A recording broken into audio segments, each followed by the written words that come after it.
Merci à vous. Désolée pour ces petites minutes de retard. Je vous remercie de nous avoir rejoints aujourd'hui pour ce webinaire qui va pouvoir parler en fait de l'alternance, de comment finalement l'alternance peut booster une activité d'une entreprise comme celle par exemple de Valérie Moreau aujourd'hui, qui nous parlera de son expérience. Pour rappel, un petit peu avant de vous commencer, déjà, je veux vous remercier de participer aujourd'hui à ce webinaire et à écouter attentivement les conseils des trois intervenants qui seront là aujourd'hui. MyFuture est une entreprise sociale donc, qui a été créée en 2015, qui permet en fait de diffuser des offres de stage auprès des jeunes et d'alternance dans l'idée en fait de promouvoir l'égalité des chances, puisque ces offres de stage sont diffusées pour des jeunes, permettre l'accès à une expérience professionnelle auprès des jeunes qui n'ont pas de réseau, de ce que l'on peut dire. Et parmi en fait ces entreprises qui diffusent des offres de stage, MyFuture compte 11 000 professionnels qui sont engagés auprès de nous. D'autant plus que finalement, ces professionnels sont répartis sur différents territoires. Donc, je vais m'expliquer.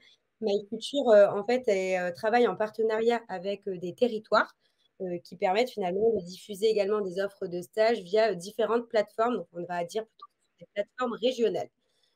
D'où, par exemple, on a Choisir mon stage Pays de la Loire, Choisir mon apprentissage Pays de la Loire, Stage Découverte 13 pour les Bouches-du-Rhône. Donc, différentes plateformes qui permettent finalement de promouvoir l'apprentissage au sein d'un territoire et de promouvoir également l'économie au sein d'un territoire. Autre chose, MyFuture permet aussi, donc aujourd'hui on a un webinaire, mais permet de promouvoir les métiers des professionnels comme vous qui nous suivez aujourd'hui. Donc l'idée, c'est que vous parlez de votre métier sous 1 heure, par exemple, et c'est en live, donc c'est en direct, et c'est destiné à un public de jeunes de 14 à 25 ans. L'idée étant d'agrandir leurs connaissances autour des métiers qui peuvent exister, des secteurs d'activité également, mais aussi des différents parcours professionnels que les jeunes peuvent avoir. Il y a aussi des visites virtuelles qui sont faites. Donc, c'est pour promouvoir son entreprise et son secteur d'activité. Et c'est pour quoi aujourd'hui, on a mis en place un webinaire qui permet pour le coup de promouvoir l'alternance. Donc, le fait que ce soit un levier de croissance pour vous en tant que professionnel et entreprise, mais c'est aussi un levier d'apprentissage auprès des jeunes. Donc, hyper important comme type de contrat. Et pour rappel, le contrat de l'alternance, donc il y a des contrats de professionnalisation et des contrats d'apprentissage. Et ce type de contrat, en fait, permet aux jeunes de suivre leur formation scolaire, donc de suivre des cours, mais en étant aussi salariés à temps plein au sein d'une structure. Voilà, donc de toutes les manières, on verra ça un petit peu plus en détail avec les différents intervenants. Et c'est pourquoi aujourd'hui, du coup, Valérie Moreau, qui du coup va nous parler de son expérience côté professionnel, comme je disais, avec son expérience d'entreprise, donc de sa boutique. Ensuite, on aura Irantsou, qui est à côté de moi, qui est en apprenti chez MyFuture, et qui nous parlera en fait des bienfaits de l'alternance côté jeune, donc donner des conseils par exemple de management. Et ensuite, si vous souhaitez vous lancer, on aura Hervé Chéneau qui est responsable du développement de l'apprentissage au sein du CCI de Maine-et-Loire, qui nous parlera et qui vous donnera en fait finalement quelques conseils aussi à avoir en tant que recruteur et aussi la suite de l'alternance, les bienfaits que ça peut avoir en tant que relation avec l'apprenti et la structure. Et on utilisera ce petit temps aussi à la fin des interventions de nos trois intervenants pour pouvoir répondre à toutes les questions que vous pouvez également avoir. Voilà. Du coup, je vais passer la parole à Valérie Moreau, qui sera là du coup pour nous rappeler déjà de se présenter. Je t'invite à te présenter, Valérie, auprès des personnes qui nous suivent. Alors, bonjour à tous. Donc, moi, je suis Valérie Moreau. Je suis locataire gérante. C'est le statut des principaux partenaires du groupe Yves Rocher concernant les magasins. On a un statut un peu particulier. Nous sommes commerçants indépendants, franchisés.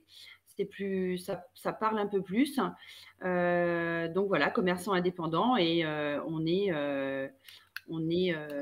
responsable de nos recrutements, de nos chiffres. Voilà, généralement, ce sont des TPE, des très petites entreprises ou moyennes, moins de 10 salariés la plupart du temps. Donc voilà, et mon magasin, ma petite boutique se situe dans la jolie commune de Guérande. Et moi, je suis en centre commercial, donc c'est encore un statut un peu particulier, centre-co et centre-ville aujourd'hui. Donc voilà. Ben, merci pour cette petite présentation, Valérie. Est-ce que tu peux nous rappeler aujourd'hui, nous rappeler le contexte économique et social de ta structure avant que tu embauches des des élèves, des jeunes en apprentissage au sein de ta structure? Alors, nous, on a un modèle économique un peu particulier parce que on a déjà beaucoup de flux dans nos magasins et on a principalement deux métiers différents. On a d'un côté la vente et de l'autre côté l'esthétique. Donc, on a besoin on est contraint en fait à avoir beaucoup de personnel. Du personnel pour l'amplitude horaire. Alors, moi, je suis en centre co, donc c'est vrai qu'on a des amplitudes horaires assez importantes. Donc, il nous faut du personnel en boutique, mais il nous faut aussi du personnel pour les soins esthétiques. Donc, c'est comme ça, en fait, qu'on vient petit à petit pour pouvoir trouver un équilibre financier au niveau de nos entreprises, de prendre des salariés à temps complet, à temps partiel en CDI, mais également de prendre des contrats. Alors moi, c'est contrats d'apprentissage principalement, peu de professionnalisation, mais des contrats d'apprentissage. Ça permet d'avoir un modèle économique qui tient la route, qui est bien équilibré. Alors, on n'est pas 50-50, hein, on est souvent 70% de CDI en magasin et 30% de contrats, ce qu'on appelle des contrats aidés. Ok. Et du coup, est-ce que c'est l'une des seules raisons de pourquoi tu fais appel à des apprentis ou il y a d'autres aussi facteurs qui t'ont permis de faire appel à ce type de contrat? Alors, il y a différentes. Donc, déjà, il y a un contexte économique qui nous oblige, en fait, sinon on ne tient pas la route. Mais il y a aussi le fait que d'avoir des alternants, ça permet aussi aux maîtres d'apprentissage de prendre beaucoup de responsabilités. Ça responsabilise mon adjointe, par exemple, Cabine. Elle est maître d'apprentissage pour une alternante en CAP esthétique. Et ça la responsabilise. Ça permet je dis souvent, de sortir de son métier d'esthéticienne et puis d'avoir une jeune fille ou un jeune homme à coacher. Donc déjà, voilà. Et ça m'a permis aussi, ça, de motiver un peu plus le salarié. Aujourd'hui, c'est compliqué de trouver des salariés. Hein. On est aussi concernés, nous, par le manque de salariés. Et il faut tout faire pour les garder. Ça fait partie des choses aussi, de la motivation et puis de la responsabilisation. Et il y a aussi le fait d'avoir une jeune à l'école. Elle nous apprend toujours quelque chose. Bon, moi, j'apprends toujours avec les jeunes. Voilà. Donc, et puis avoir un petit renouvellement dans une équipe, c'est toujours bon aussi. Voilà. C'est toujours agréable. Ouais. Et du coup, tu nous disais, ça fait à peu près 15 ans que tu accueilles des apprentis? Oui, ça fait 15 ans. Voilà, ça fait 15 ans. Quand j'ai monté mon entreprise, au départ, je n'avais que des salariés ou à temps complet ou en CDD. Et puis, petit à petit, j'ai rencontré des professeurs d'école à côté de chez nous à Saint-Nazaire et les bienfaits de l'alternant. Et c'est comme ça que je suis venue petit à petit apprendre. Au départ, je prenais que des brevets professionnels et puis maintenant, je vais un peu dans tous les horizons, des horizons différents. Donc, voilà, c'est très bien. Donc aujourd'hui, selon toi, ça s'inscrit dans une stratégie de ressources humaines pérenne pour ta structure. Oui. Sinon, ça serait compliqué que ton entreprise soit pérenne ou trop coûteux. Alors, en fait, c'est voilà, la masse salariale pour un contexte économique comme le nôtre, un petit modèle économique comme le nôtre, on est obligé d'avoir 6 voire 7 salariés pour pouvoir gérer le flux en magasin et ouvrir nos 4 cabines. Donc, 7 CDI dans une petite entreprise comme la mienne, je tiens 3 ans et c'est tout. Donc, par contre, avec des contrats aidés, voilà, je tiens et c'est super. Et puis, généralement, comme il y a beaucoup de turnover, parce que ce sont généralement de jeunes femmes ou de jeunes hommes qui font ces métiers-là, ils vont rester dans nos entreprises. J'avais noté entre 5 et 8 ans, mais souvent, c'est moins longtemps. Eh bien, l'alternant, généralement, il reste dans l'entreprise. Je le garde en CDI. Ok, trop cool. Et par rapport à ça, est-ce que tu peux nous partager comment tu t'organises quand tu as besoin, tu sais que tu vas devoir déposer une offre de stage ou d'alternance. Comment s'organisent tes recrutements finalement? Est-ce que tu as des outils, des processus à nous partager en termes de conseils, aussi, en termes administrativement parlant, est-ce que c'est un process qui est assez lourd? Tu as des aspects positifs à nous communiquer ou des aspects péjoratifs? Alors, ça a changé depuis 2 ans. Auparavant, je passais par la Chambre des métiers. Et maintenant, c'est les OPCO qui vont gérer les inscriptions. Moi, je passe par les écoles. Je travaille essentiellement avec les CFA. Je travaille avec le CFA de Saint-Herblain, situé à côté de Nantes, et avec le CFA de La Roche-sur-Yon. Et là, je vais accueillir une alternante qui sera au CFA de Tours. Ok. Donc, c'est vraiment par les écoles. Il y a une petite école aussi d'esthétique, une école privée qui se trouve à Saint-Nazaire, où là, je peux avoir des jeunes filles qui font des stages dans mon entreprise, qui sont en CAP et qui souhaitent faire une alternance derrière. Donc, c'est aussi comme ça que je peux recruter. Je peux aussi recruter via les réseaux sociaux. Moi, je ne gère pas ça parce que je ne suis pas très douée, mais j'ai une adjointe qui gère très bien ça. Donc, on a 2 réseaux sociaux pour le magasin et c'est par ce biais que j'ai trouvé une des alternantes que je prends à partir du mois de septembre. Et voilà, j'ai essayé Pôle emploi, mais il n'y a pas beaucoup d'alternance via Pôle emploi. Et j'ai essayé également Indeed, mais Indeed, c'est vraiment pour des postes pérennes et pas pour des alternants. Ok. Il n'y a pas si longtemps aussi, tu as essayé via la plateforme Choisir mon apprentissage Voilà, Pays voilà, c'est une première. Ok. Et pour le coup, tu l'as déposé il y a pas si longtemps, donc tu n'avais pas eu encore de CV ou ça ne correspondait pas pour le Alors, moment? j'ai eu 2 CV, mais les CV ne correspondaient pas avec ce que nous cherchions en fait. Ok. Donc voilà. Mais j'ai trouvé mes alternants pour 2022, c'est vrai. Ok, bon, bah, super. Et est-ce que tu as rencontré des freins ou des obstacles en faisant appel à des apprentis tout au long de ton expérience? Alors, très peu. Administrativement, c'est un peu lourd aujourd'hui parce que ce sont les OPCO et du coup, je pense que le pli n'est pas encore pris. Auparavant, c'était extrêmement fluide avec la Chambre des métiers. Ça l'est beaucoup moins avec les OPCO. Donc voilà, c'est plus. Alors, c'est pas une phobie administrative, mais c'est vraiment très très lourd. Donc ça, c'est un peu dommage. Mais bon, c'est ainsi. Concernant les élèves, il est arrivé en 15 ans, j'ai en tête une fois où vraiment ça s'est mal passé, mais généralement, la personne, elle est motivée. Moi, je préviens toujours qu'une alternance, c'est un cursus qui est difficile. Difficile physiquement parce que l'alternance, c'est compliqué. Hein, on est 3 semaines en entreprise, 1 semaine à l'école. C'est pas le monde des bisounours. Hein, c'est un peu compliqué. C'est fatigant. Il faut tenir physiquement, mais derrière, c'est extrêmement valorisant. Et donc, du coup, ça, c'est les avantages finalement ça fait partie des avantages et des bénéfices de l'entreprise. Tu nous avais partagé un peu plus en amont la possibilité aussi de les garder en CDI. Est-ce que tu en as d'autres qui te viennent? Ah oui, oui, oui. Là, j'ai une jeune fille qui a eu son CDI en janvier 2022. C'est une jeune fille qui a fait 4 ans chez moi, 2 ans en CAP et 2 ans en brevet professionnel. Elle était en CDD jusqu'à Noël. Et puis en janvier, j'ai une jeune fille qui est partie et elle l'a remplacée. Donc elle est en CDI aujourd'hui. Donc ça, c'est vraiment super. Ça, vraiment. Alors en plus, elle a été formée au sein de mon entreprise avec notre façon de faire, notre coaching, notre façon de gérer. Et du coup, ben voilà, elle est modelée à notre modèle, quoi. Donc, c'est vraiment super. Et est-ce que, avant de conclure sur ces divers sujets, on a des questions qu'on posera un petit peu plus à la fin lorsque les 3 personnes, parce que lorsque vous aurez tous communiqué sur ce sujet-là. Est-ce que tu aurais également des tips, des conseils de management selon toi qui permettent en fait d'accompagner au mieux les apprentis au sein de ta structure?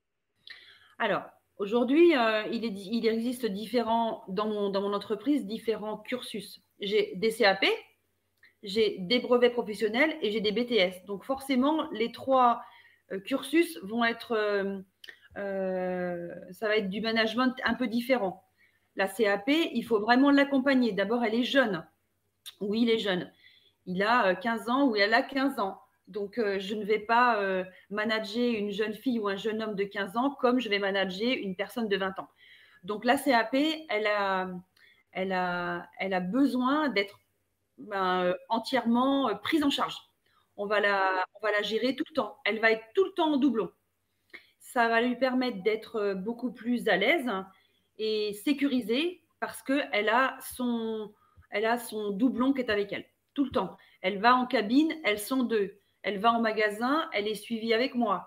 Voilà. Donc la CAP, elle est vraiment tout le temps coachée. La brevet professionnel, c'est un peu différent. Elle est là vraiment pour apprendre et se perfectionner au niveau des soins, commencer à faire de la cosméto, de la bio. Donc là, elle est déjà plus dans une perspective d'avoir un CDI en esthétique. Et enfin, la BTS. La BTS, moi, je vais l'utiliser, entre guillemets, pour faire des stats, avoir des projets, être force de proposition. Donc là aussi, elle est vraiment coachée différemment. Elle est coachée plus avec moi et avec mon adjointe. Et il va falloir à elle qu'on lui donne beaucoup de responsabilités parce qu'elle en a besoin pour l'école, mais nous aussi, en magasin, c'est toujours sympa d'avoir une BTS qui a des projets, des missions à faire durant ces 2 années d'alternance. Ok, merci pour toutes ces explications, Valérie. Du coup, on va plutôt passer du point de vue en fait de l'apprenti d'une personne en contrat d'alternance, du coup, qui est Rinsu aujourd'hui, que je vais laisser introduire au sein de MyFuture, de ce que tu fais. Okay. Donc, bonjour à tous, je suis Iriansu de MyFuture et depuis janvier 2022, je suis chef de projet attractivité des métiers dans la team vidéo de MyFuture. Donc, je suis en contrat d'alternance sur un rythme de 3 semaines, 1 semaine, donc 3 semaines en entreprise et 1 semaine en école. Et je fais actuellement un parcours manager de projet et programme au sein de l'école Schema Business School à Lille. Merci beaucoup, c'est tout très clair. Tu nous as bien fait ton petit CV. Est-ce que du coup, par rapport à ce que tu viens de nous partager, tu peux nous rappeler ton parcours? J'imagine que tu as fait plusieurs alternances et nous expliquer un petit peu dans quel contexte tout ça s'est un peu déroulé. Alors, en fait, je suis sur un deuxième master. J'ai fait un premier master en gestion des territoires et du développement local. J'ai eu l'occasion de faire 2 stages et non 2 alternances, c'est ça. J'ai eu l'occasion de faire 2 stages qui étaient enrichissantes, mais pour moi qui n'étaient pas assez suffisantes d'un point de vue professionnel, dans le sens où c'était très court et c'était très enrichissant, mais il m'en fallait plus et de plus que j'étais dans le contexte Covid. Donc, il fallait que je me professionnalise un petit peu plus. Donc, je me suis tournée vers un master en alternance et j'ai fait une première expérience en alternance au sein d'une entreprise qui n'a pas fonctionné et ça arrive. Et où j'ai fait 2 mois et ensuite, malheureusement, la collaboration s'est terminée avec mon ancienne entreprise, mais j'ai pu rebondir très vite et voilà, trouver une autre alternance au sein de MyFuture. Ok. Et par rapport à ton expérience au sein de cette première structure, ça provenait de la structure même via peut-être un contexte économique? Ok. Donc, exactement. C'est pas une faute de ta part. Qu'on puisse être clair sur ce sujet-là. Et par rapport du coup à ces 2 alternances, même si ça fait 2 mois et du coup là chez MyFuture, est-ce que tu peux nous partager selon toi un peu les bienfaits de l'alternance en tant qu'apprenti et du coup que tu remarques aussi qu'ils sont importants auprès des professionnels ou des structures qui recrutent des alternants ou des élèves en contrat de professionnalisation? Alors déjà, ce que je trouve hyper intéressant dans l'alternance, c'est que c'est des contrats de 1 an ou de 2 ans, donc 12 mois ou 24 mois, donc c'est des parcours longs. On est pleinement intégré dans l'entreprise, on est en constante collaboration avec les divers collègues et je trouve en tout cas qu'en alternance, on est extrêmement impliqué dans les projets, on est accompagné et ça professionnalise, ça change complètement et ça, je sais pas, ça me donne une dimension beaucoup plus professionnelle à notre parcours. Et comme une alternance est considérée comme 1 an d'expérience dans le monde professionnel, ça fait un plus sur le CV aussi. Tout à fait. Et du coup, par rapport à ces avantages-là que tu en tires, est-ce que ça part de ton expérience, en fait, finalement, un fonctionnement, une organisation avec ton équipe ou un management de de ton supérieur qui te permet en fait d'avoir cette vision?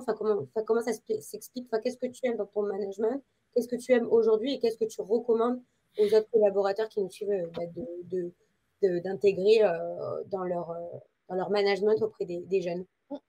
Alors, je pense que je suis assez d'accord avec ce qu'a dit Valérie tout à l'heure, dans le sens où, à mon avis, il faudrait accompagner les alternants d'une différente manière, qui sont en BTS, en CAP ou en master.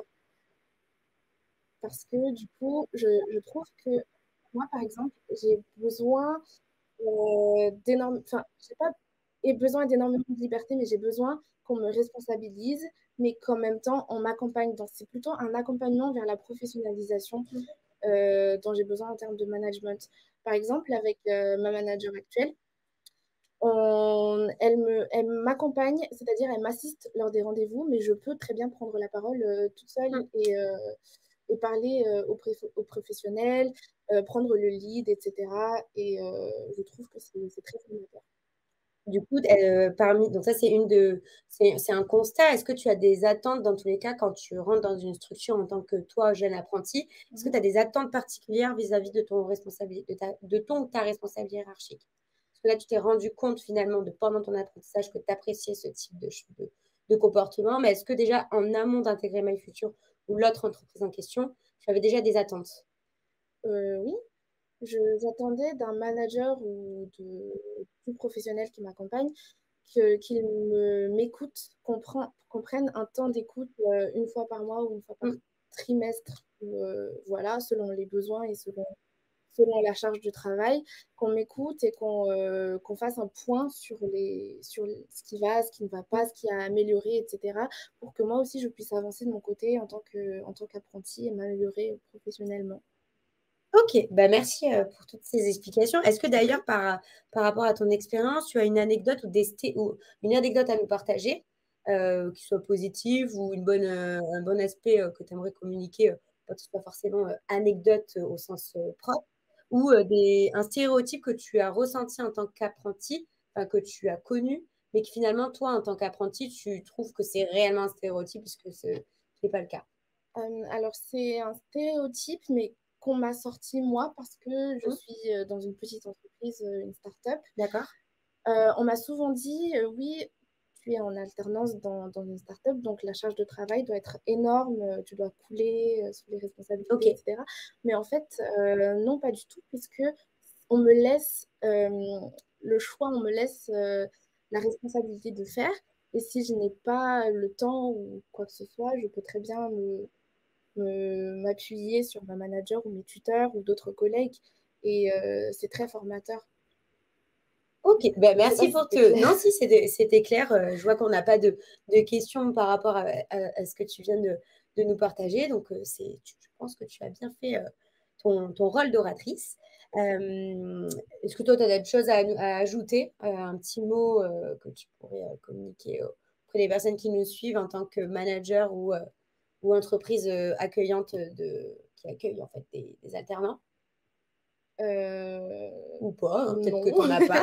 Voilà. Bon, bah super. Merci à dessous. Du coup, maintenant, ça va être au tour de Hervé Chénaud. Merci à toi d'être ici également aujourd'hui. Du coup, je vais te laisser te présenter, nous rappeler ce que tu fais, ton rôle au sein du CCI Maine-et-Loire. D'accord, merci Végan. Donc moi, Hervé Chénaud, comme le nom l'indique, développeur de l'apprentissage à la CCI Maine-et-Loire. Alors moi, j'ai démarré par un apprentissage. J'ai fait un CAP BP cuisine il y a quelques années maintenant. Et depuis 6 ans, je m'intéresse beaucoup à l'accompagnement des jeunes étudiants, collégiens, lycéens, universitaires, décrocheurs vers l'apprentissage. Autrement dit, moi, je parle tout souvent du monde du travail parce que pour un étudiant, on passe vraiment d'un monde d'étudiants à un monde du travail. Dans ce que j'ai travaillé depuis 2016 maintenant, c'est vraiment aller au contact des entreprises pour connaître exactement ce que recherche une entreprise d'un candidat aujourd'hui. Donc, je participe bien sûr à des déjeuners business, à des after-work, à des LinkedIn Pro locales pour comprendre ce qu'un chef d'entreprise attend aujourd'hui. les jeunes changent, la façon de recruter change aussi. Le Covid n'a pas arrangé les choses. Aujourd'hui, c'est compliqué pour un jeune d'aller vers une entreprise.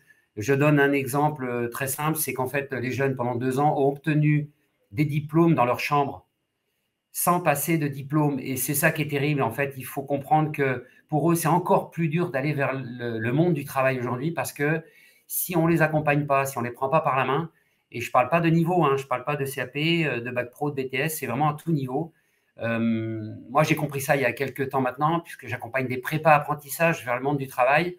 J'ai bien compris aussi qu'en leur proposant un nom, une entreprise, pour qu'ils y aillent, qu'ils se présentent eux-mêmes, ils restent devant la porte, ils ne rentrent pas. Donc, je rentre à l'intérieur avec eux, on fait connaissance avec le chef d'entreprise, je les mets en lien et après, je me retire. Bien sûr, je ne reste pas là. J'ai beaucoup aimé, Valérie, une phrase que tu as dit, que tu apprends toujours avec les jeunes. Et ça, je trouve que c'est une marque de reconnaissance assez incroyable. Et c'est vrai qu'on apprend des jeunes. Moi, ça fait des années que je forme des jeunes. Et effectivement, on apprendra jusqu'à la fin de notre entreprise, on apprendra des jeunes, c'est vrai, on apprend de tout le monde apprend de tout le monde. Et je pense aussi que c'est les valoriser, les mettre en avant que de sortir ce genre de phrases. Parce que on n'imagine pas l'impact que ça a chez un jeune quand on lui dit écoute, j'apprends de toi. Et ce n'est pas Iré en dessous qui va me dire le contraire, puisque tu le dis très clairement toi aussi. Tu dis on me laisse le choix de m'exprimer, ça c'est très important. J'ai besoin qu'on me fasse confiance, et oui, et je pense que Valérie le met largement en place. L'apprentissage, c'est ça aujourd'hui, c'est la richesse. On va acquérir de la richesse très longtemps, pendant très longtemps, que ce soit du CAP au BTS, puisque Valérie le décrit très bien.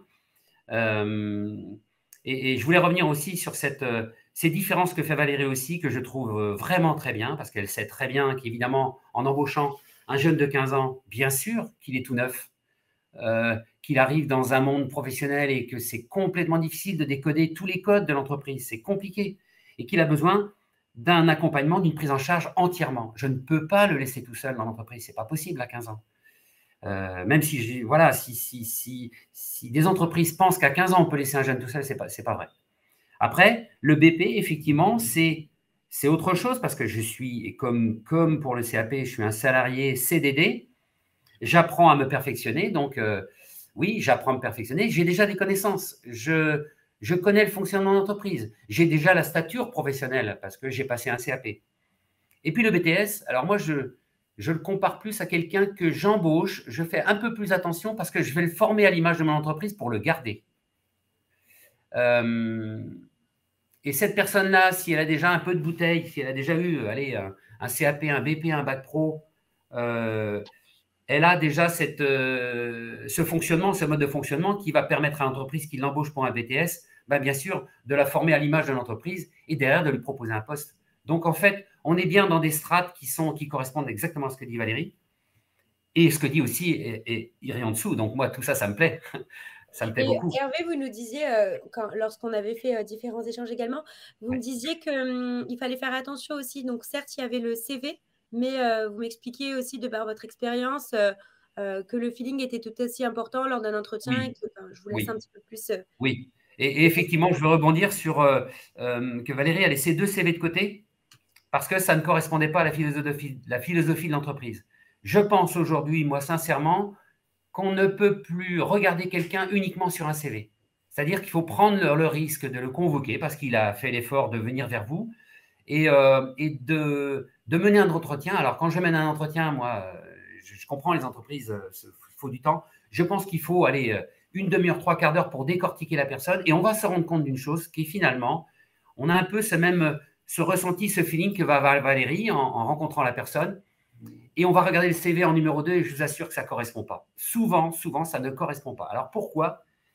Parce qu'à l'école, au collège, au lycée, à aucun moment, on a mis vos valeurs et vos talents en amont, en avant. Et que ces talents et ces valeurs, ils sont mis en bas du CV en tout petit. Et ce n'est pas ça qu'attend une entreprise. Une entreprise n'attend pas qu'un bac général ou un brevet des collèges et eu une très bonne mention, qui soit très bien à l'école, une très bonne note, j'ai envie de leur dire, je m'en fiche de ça. Ce que je veux savoir, c'est ce que tu es toi, qu'est-ce que tu peux représenter dans mon entreprise, qu'est-ce qu'on peut s'apporter ensemble dans l'entreprise demain. Et quand je décortique ça, je vais avoir un exemple Végance, parce que c'est vrai que c'est aussi très croustillant d'avoir des exemples. J'ai reçu lors de la nuit d'orientation une maman avec sa fille qui terminait son bac général, 17 ans, et qui voulait aller vers la vente. Donc, après son bac général, aller vers un BTS en vente, commerce, mais ne sachant pas trop. Et je lui dis, mais alors, le bac, ben, elle me dit, ça va être difficile parce que j'ai vraiment envie de mettre les mains à la pâte et me sentir utile. Me sentir utile. Donc ça, je trouvais ça très bien. Et en bas de son CV, je vois marqué natation, loisir natation, pendant 10 ans. Ah, je dis, tiens, tu as 17 ans, tu as fait de la natation pendant 10 ans, explique-moi. Non, non, mais ça, c'est derrière. Non, non, je ne veux pas vous expliquer, c'est fini, ça. Et la maman lui dit, mais explique à M. Chénaud ce que tu as fait. Et là, heureusement que j'avais une chaise pour m'asseoir, elle a été championne de natation de Polynésie. Eh bien, figurez-vous que cette jeune fille, c'est toute la modestie qu'un jeune aujourd'hui ne veut pas parler de son talent parce qu'il ne l'a pas appris et à aucun moment on lui a demandé de s'exprimer là-dessus. Vous vous rendez compte? Et c'est pour ça que dans la discussion, je trouve très intéressant d'aller creuser, décortiquer, et vous allez trouver en fait qu'il y a du talent chez ces jeunes-là qu'on va laisser dans un tiroir. Et nous, en entreprise, on va devoir se servir de ça et on va évidemment les mettre en avant sur leur talent passé ou rangé dans un tiroir. Oui, tout compte fait, finalement, un talent qui peut être fait dans un loisir peut être finalement une compétence que l'on peut mettre à profit au sein de oui, mais Valérie va me comprendre, la compétition, vous pensez bien, hein, c'est quelqu'un qui pendant 10 ans s'est battu pour arriver championne, on n'est pas champion tous les jours. Et c'est quelqu'un qui a été ponctuelle, combative, résistante, ambitieuse. Elle a rangé ça dans un tiroir. Eh bien, merci en tout cas pour. C'est vrai que c'est à prendre en considération. C'est peut-être aussi un élément à creuser lors d'un entretien, notamment pour les jeunes, où finalement le parcours peut être très léger par rapport à quelqu'un qui a une expérience derrière lui ou elle. Pour revenir à vos différentes interventions, on a eu quelques questions, un petit peu pour tout le monde. Je me permets juste de remonter puisque ça a été au début. On a Dina, bonjour Dina, qui pose la question du coup à Valérie, j'imagine. Au bout de combien de temps vos apprentis sont généralement opérationnels ou autonomes? Alors, ça va dépendre en fait du cursus déjà. Comme disait Hervé tout à l'heure, si je prends le cas d'une jeune femme en CAP, donc elle a 15 ans, elle sort du collège avec son petit brevet des collèges, et du coup, quand elle arrive chez moi pour être esthéticienne, eh ben, elle ne sait rien faire. Donc, on va entièrement la former. Et généralement, bon, on ne fait pas esthéticienne par défaut, hein, on fait ça parce qu'on aime ça, ce métier. Eh bien, généralement, je peux dire qu'en février, mars, après sa rentrée de septembre, elle est autonome sur plein de choses. Elle est autonome sur la vente, elle est autonome sur des petites épilations classiques, mais on va continuer, nous, à la seconder, à la coacher, à l'entourer jusqu'à la fin de sa première année. Début de seconde année, ben là c'est une esthéticienne, presque. Pas diplômée, mais presque. Ok, merci beaucoup. Ça, c'est pour le CAP. Oui, pardon. Il y avait une autre partie, non? Tu avais un contrat un peu plus long aussi. Voilà, après, quand j'ai une brevet professionnelle, elle a déjà son CAP. Il suffit d'avoir 2 mois avec elle complets pour les protocoles de mon groupe, Yves Rocher, protocole et voilà. Et puis en décembre, même pas, novembre, elle est autonome. Quant à la BTS, ça va dépendre du BTS. Soit c'est un BTS esthétique. Là, en ce moment, j'ai des NRC ou MCO. Enfin, ils ont des mots un peu compliqués. Donc là, ça va dépendre de la spécialisation de la BTS. Ok, merci beaucoup. Ça paraît très clair. Dites-moi, Hervé. J'appuierai aussi sur ce que dit Valérie pour la jeune fille qui pose cette question-là. Au bout de 6 mois, on les voit, nous, au centre de formation, on les voit déambuler dans les couloirs. Ils arrivent tout neufs, ils ne connaissent pas le métier et ils ont une attitude professionnelle. Allez, au bout de 6 mois, on a des jeunes qui déjà se redressent, ont un comportement qui nous laisse penser très vite, en fait, qu'ils sont dans une attitude professionnelle, dans un milieu professionnel. Pourquoi? Parce qu'en fait, ces jeunes-là, moi, je leur demande au bout de 6 mois, 1 an, de m'accompagner en tant qu'ambassadeur. et de retourner vers le collège et le lycée pour parler de leur métier. Et c'est impressionnant. Même moi, je trouve qu'un jeune de 15 ans, il en a déjà 17. Ouais, c'est super. Ouais. Ben, merci pour cette petite intervention. Ensuite, on a une autre question de Dina toujours. Du coup, en même temps, je vais coupler avec la question de Lynn. On te demande pour toi, Irantsou, est-ce que le faux pas qu'un manager doit absolument… Qu'est-ce que, selon toi, est le faux pas qu'un manager doit absolument éviter, en tout cas avec son apprenti? Et par la même occasion, est-ce que tu peux nous dire si tu as un contrat d'apprentissage ou de professionnalisation? Ok, donc pour répondre à Dina, du coup, pour moi, le faux pas qu'un manager doit absolument éviter, c'est d'empêcher, comment dire, j'ai pas le mot, désolée, les prises d'initiative. Voilà.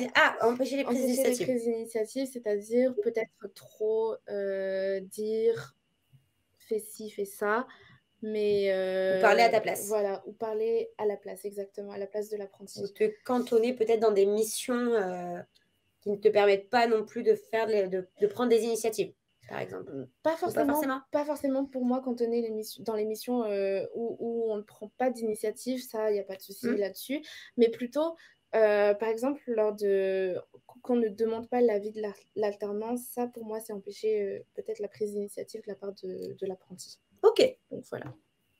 C'est bon à savoir. Oui, ça répond bien à la question. Ça répond à la question de Dina. C'est ça. Et du coup, tu avais Lynn qui te demandait si tu étais en contrat d'alternance ou un contrat de professionnalisation ou d'apprentissage. Actuellement, je suis en contrat de professionnalisation. Ok. Et l'ancienne entreprise, tu avais fait contrat de professionnalisation. Ah, ok. Tu as toujours fait professionnalisation. Oui, voilà. Ok. Donc, tu ne peux pas nous dire si tu as une préférence pour l'une et l'autre. Non. Voilà. On a Vincent qui nous a remercié que c'était super important, Hervé, de ce que tu as mis en avant finalement sur les valeurs qu'il faut mettre en avant lors d'un entretien et non pas forcément aussi ses compétences techniques acquises au sein grâce à son bac ou à ses études. Donc ça, c'est super. Et on a aussi Dina qui intervient sur est-ce que ce n'est pas justement une perte de temps, le temps dédié à la formation de l'alternant? Comment on peut gérer, comment on peut allier finalement le fait de gérer ses affaires courantes, donc son business, et le fait aussi de gérer des jeunes en apprentissage qui peuvent être demandeurs de temps, notamment comme Valérie, tu nous l'as expliqué, tu as des cycles en fait, en termes d'études selon tes apprentis qui te demandent plus de temps. Donc, comment tu peux pallier à ce type de perte de temps comme l'indique Dina? Alors, je ne vois pas où se trouve la perte de temps. Il n'y a pas de perte de temps. Hein. Vraiment, l'alternance, c'est un package de 2 ans, de 3 ans, enfin voilà. Et dans ce package, en fait, il y a une partie entreprise, où là, elle est salariée à part entière, et une partie scolaire, où là, elle redevient une élève. Voilà, elle a des congés payés, voilà. Il n'y a jamais de perte de temps. Enfin, en tous les cas, chez moi, jamais. Moi, elle est entièrement formée sur les soins ou sur la vente. À l'école, elle est formée en théorie, un peu de pratique aussi, mais il n'y a jamais de perte de temps. J'ai des élèves, l'année dernière, elle est encore là cette année, j'ai une élève qui est presque en échec scolaire. Donc, elle a besoin d'être entièrement, elle est couconnée un petit peu au magasin. Alors, elle, par contre, je lui laisse du temps le soir. Au lieu de terminer, par exemple, à 17h30, elle termine à 17h et de 17h à 17h30, elle est au magasin, dans la salle de pause. Et là, elle va nous poser toutes les questions sur des choses. Elle est pas, comment dire, bien accompagnée dans sa maison. Donc, elle est accompagnée ici au magasin. Là, je le fais parce qu'on voit qu'il y a un échec scolaire et je voudrais la garder, cette jeune femme. Donc voilà. Mais il n'y a jamais de perte de temps. Qu'elle ne s'inquiète pas, Dina, surtout pas. Il n'y a jamais de perte de temps. Super. Je vois qu'on n'a pas d'autres questions. Moi, j'ajouterais.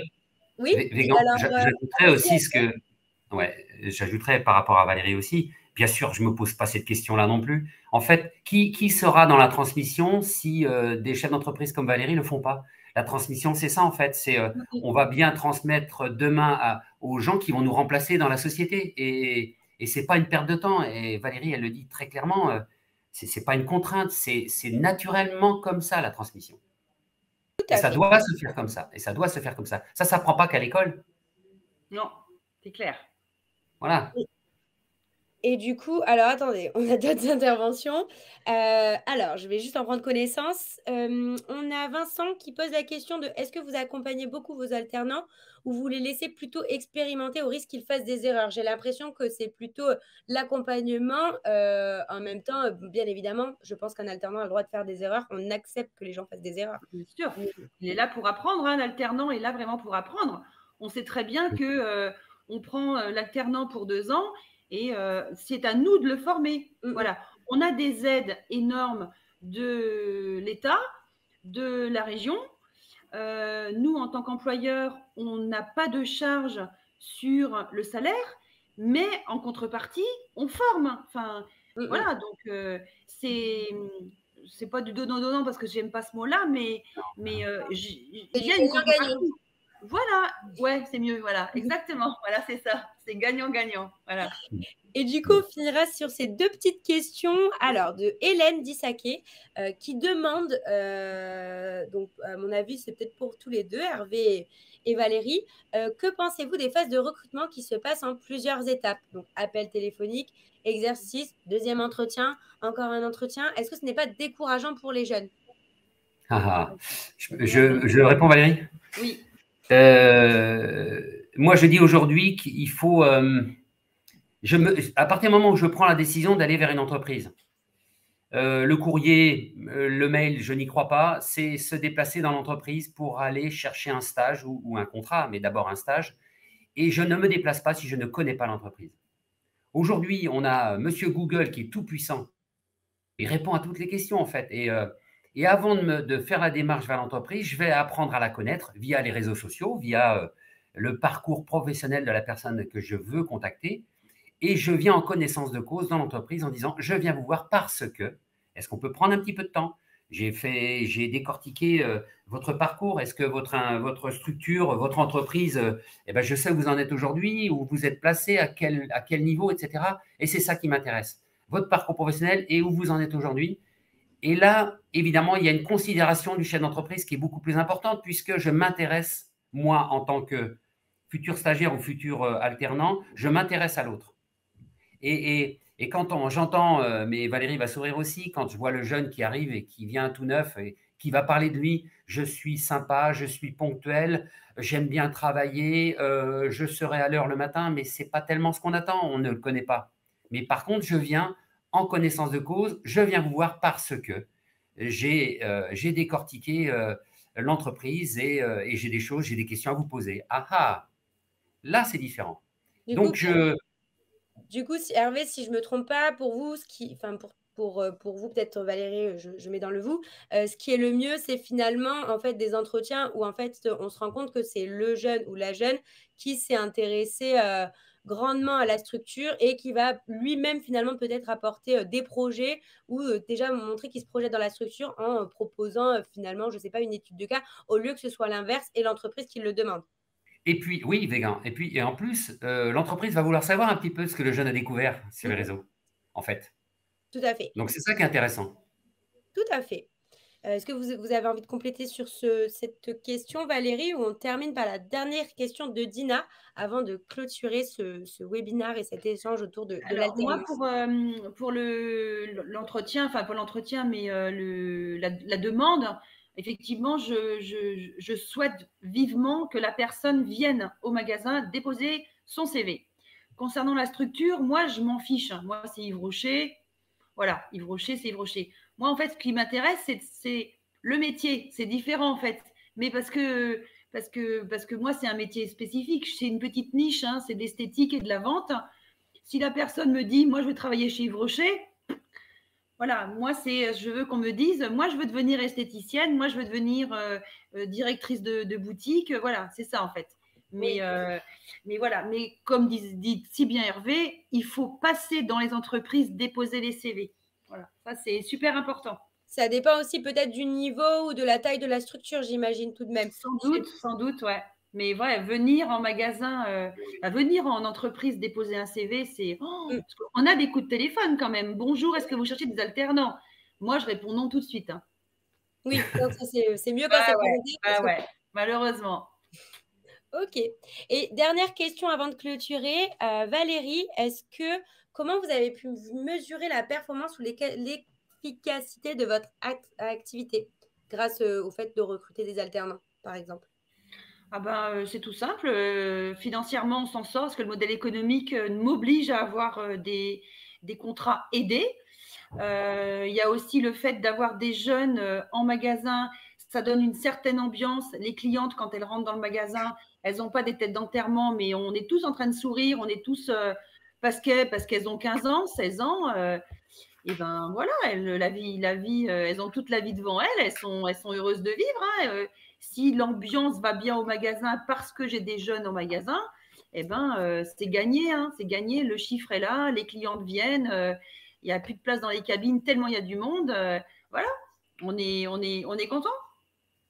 Eh ben, merci beaucoup Valérie pour ces derniers mots. En tout cas, je vous remercie de votre temps et de votre participation à ce webinaire autour de l'alternance. Quelle est la valeur ajoutée de l'alternance?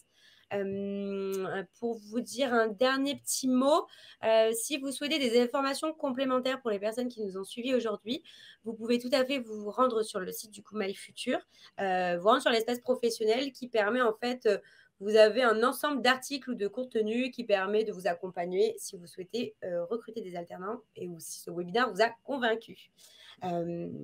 Voilà, merci à vous Valérie, Hervé, Iransou. Est-ce que vous avez un dernier petit mot à partager? En tout cas, on a plein de petits mots de remerciement ou qui nous indiquent que c'était très intéressant. Merci de votre présence et de votre participation.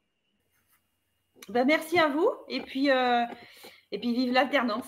Très bien dit. Voilà. Et moi, je reprendrai un livre d'un certain Philbert Corbrogeot qui dit « Libérez son talent, personne ne le fera à votre place ». Ouais, c'est clair. Belle phrase. C'est pas mal. C'était Voilà. une très belle phrase pour conclure. Belle journée. Eh bien, merci à vous. Au revoir. Au revoir, Au revoir. bonne journée, merci.